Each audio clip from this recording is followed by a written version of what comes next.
It all started one evening after work when I noticed something was off. Lisa, my wife of 5 years, had been acting strangely. She was distracted, a little more distant than usual. I couldn't put my finger on it first, but something felt different. There was an odd tension between us, something I had never sensed before. The subtle signs had started appearing a few weeks prior. Long late nights at the office, a sudden obsession with her phone, and that familiar guilt in her eyes whenever I asked about her day. The usual story she gave me about her work seemed rehearsed. But I dismissed him as stress from her job. Maybe I was overthinking things. I told myself, but then one night, I saw it. A random message from an unknown number popped up on her phone, which she had left face down on the kitchen counter. I couldn't help myself. I grabbed the phone and unlocked it.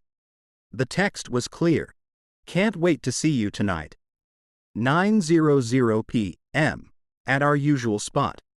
I'll be there early to set things up." My heart sank. I tried to ignore the feelings rising in my chest, but I had to know who this person was.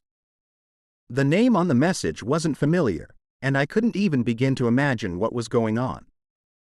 But I knew I had to act fast. The next day, I played it cool, keeping my suspicions to myself and pretending everything was normal. As the hours passed, my mind raced. Should I confront her? Should I let it unfold on its own? That evening, she told me she was heading out with friends. I knew better than to question her. I was starting to believe her lies less and less.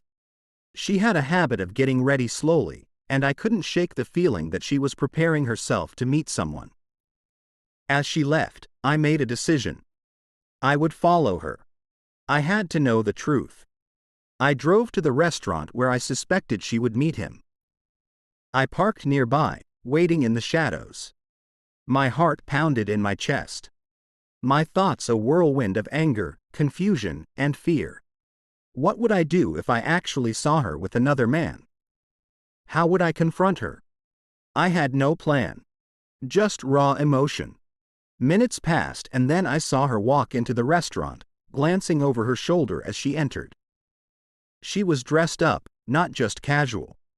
She looked different, like someone else was already expecting her. Then it happened. I saw him, a tall man with dark hair and a confident posture, standing near the entrance. He was watching her, smiling as she approached.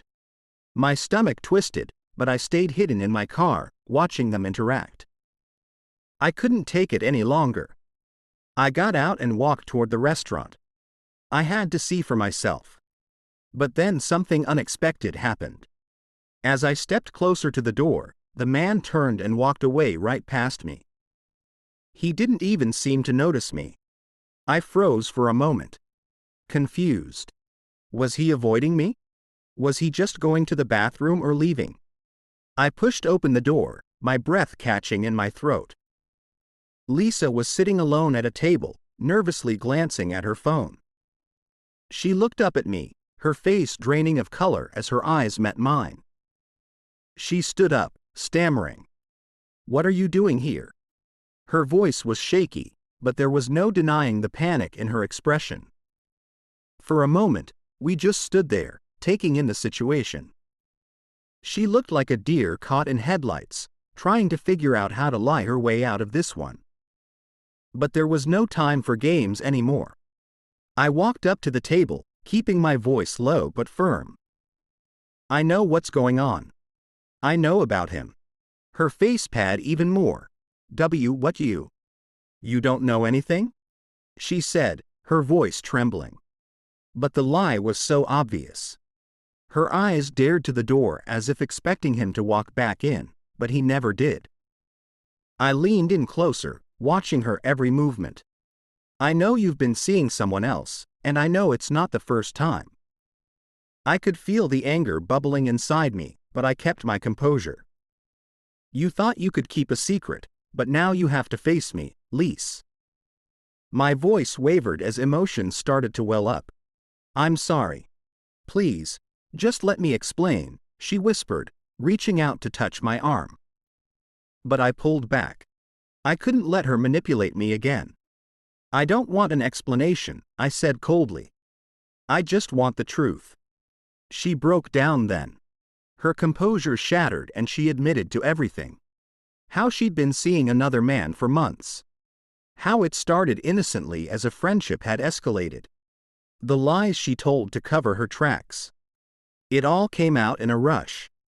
As I stood there, the weight of the situation hit me like a ton of bricks. I had never imagined it would come to this. I had loved her, trusted her. And she had betrayed me in the worst way possible.